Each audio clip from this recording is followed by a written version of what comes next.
तसंच कांदा उत्पादक शेतकऱ्याच्या आयुष्याला, त्याच्या अर्थकारणाला, समाजकारणाला इथं अनेक पदर आहेत आणि हे पदर जरा उलगडून दाखवण्याचा प्रयत्न करू। कांदा उत्पादक शेतकऱ्याचं सध्याच्या घडीला सगळ्यात मोठं दुःख हे आहे की त्यांच्या या पिकाला भाव नाहीये। काय स्थिती आहे? तुमच्या हातात एक कागद आहे, पावती आहे, जो बाजार तुम्ही केलाय, हा बाजार काय सांगतोय? माझ्या हातात जी पावती आहे ती कांदा विक्री केलेली पावती आहे। हा 2.5 रुपये किलोने गेलेला कांदा आहे। 2.5 रुपये किलोनी? 2.5 रुपये किलोने 265 रुपये क्विंटलने गेलेला कांदा आहे। आता आमच्या खिशातनं आम्ही लाख रुपये टाकलेले एका एकरासाठी, परंतु आज 50,000 रुपये निघणं मुश्किल झालेले। 50,000 रुपयाचा लॉस आहे आम्हाला आणि वरून नफा तर सोडा, परंतु जे टाकलेले पैसे ते सुद्धा निघत नाही आहे। सरकारचा नेमका विचार काय? आम्ही जास्त मागत नाही आहे। शेतकऱ्यांनी कधीही 10,000 रुपये क्विंटलसाठी आंदोलन केलेलं नाही। आम्ही रास्त भाव मागतोय। आमच्या उत्पादन खर्चावर आधारित आम्हाला रास्त दर मिळावा, एवढीच आमची मागणी आहे, बाकी काही नाही। आणि जर सरकार आमच्याकडे दुर्लक्ष करत आहे तर याचा अर्थ काय? सरकारला आम्हाला नक्षली बनवायचं आहे की काय? हा प्रश्न मला पडतोय। ही एवढी अस्वस्थता आहे आज शेतकऱ्यांच्या मनामध्ये, ते ज्या पद्धतीनं म्हणतायत की शेतकरी जगू शकत नाहीये, अशी अर्थव्यवस्था झाली कांदा उत्पादक शेतकऱ्याची। हो, नक्कीच तशीच अर्थव्यवस्था झाली आहे। कारण ग्रामीण जे अर्थकारण आहे हे सगळं कांद्यावर फिरत आहे।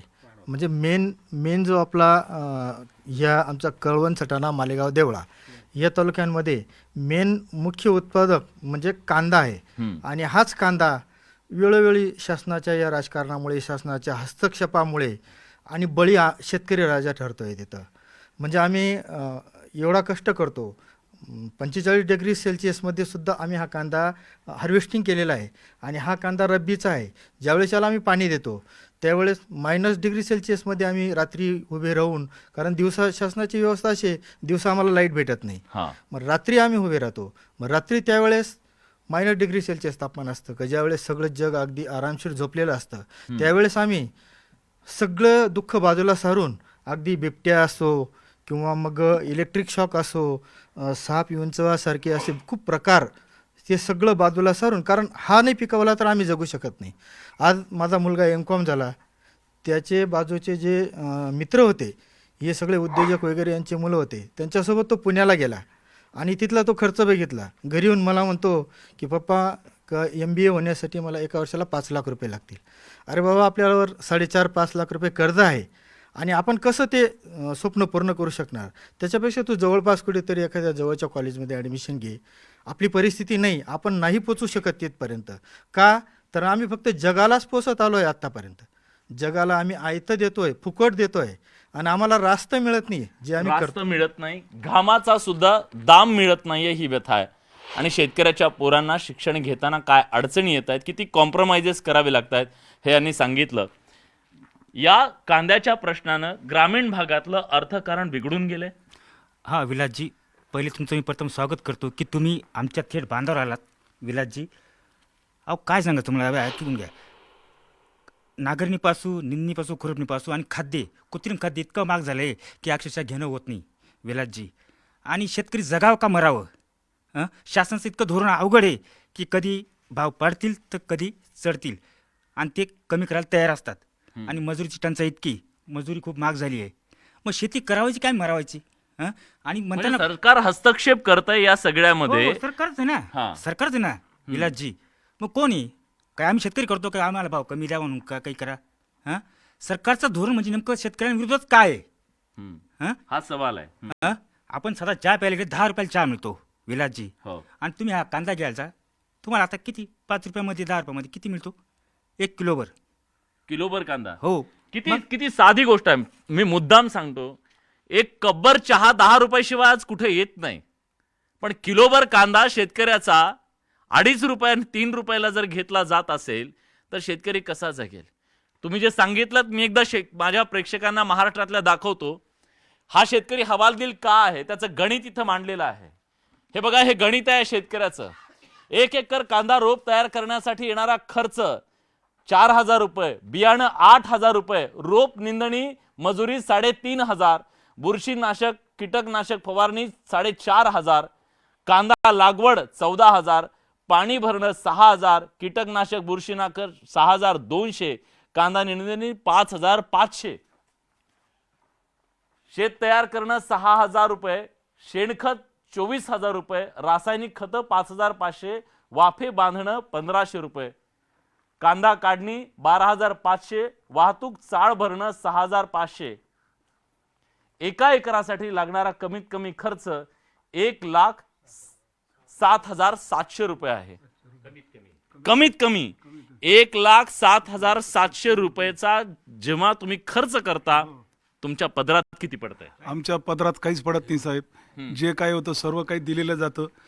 4 ते 5 ट्रॅक्टर आम्हाला एका एकरीमध्ये निघतात. त्याच्यात ते जर 700-500 रुपये झाले तर 25-30 हजार रुपये सगळे ट्रॅक्टरांचे येतात. आणि ज्या वेळेस आम्हाला 5-6 वर्षात 4,000चा पर्यंत भाव गेला तर आमच्याकडे असं आनंद वातावरण होतं आणि 8च दिवसात निर्यात बंदी चालू करून देतात.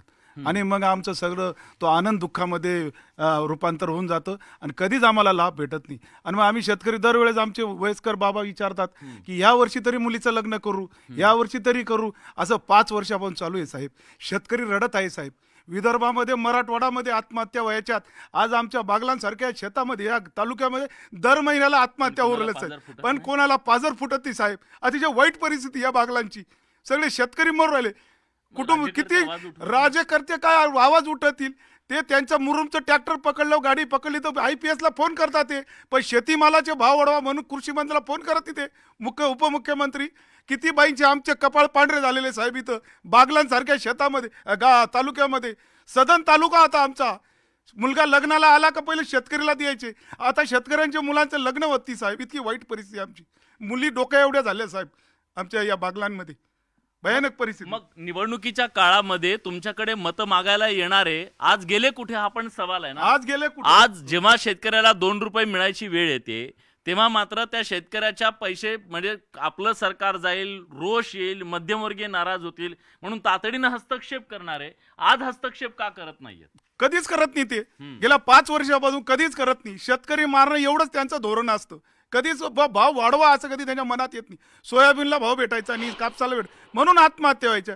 पण आता कांद्याला भेटत नाही म्हणून आता आमच्याकडे आत्महत्या व्हायला. पण एक मुद्दा मला तुम्हाला विचारायचा आहे. सरकारनं नाफेडच्या माध्यमातून खरेदी करण्याचा प्रयत्न केला, दिलासा मिळाला शेतकऱ्यांना? नाही.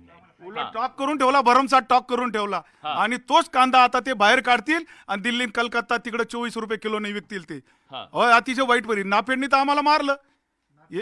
नकोच आम्हाला तो नाफेड. नाफेड बद्दल एवढी नाराजी काय शेतकऱ्यांची? नाफेड सुरुवातीला त्यांनी शेतकऱ्यांना सांगितलं आम्ही तुमचे भाव वाढवू. परंतु ते नाफेडचं शेतकऱ्यांचे भाव वाढवण्यासाठी हे कारणीभूत ठरलेच नाही, ते त्याला मारकच ठरले. बरं, त्यांनी काय केलं, शेतकरी 6 महिने कांदा पिकवतो, कांदा सरकार पिकवत नाही. शेतकऱ्यांकडून त्यांनी कांदा विकत घेतला आणि त्या शेतकऱ्याचे कांदे पाडण्यासाठी त्यांनी वापर केला. याला म्हणतात नाफेड. आपल्या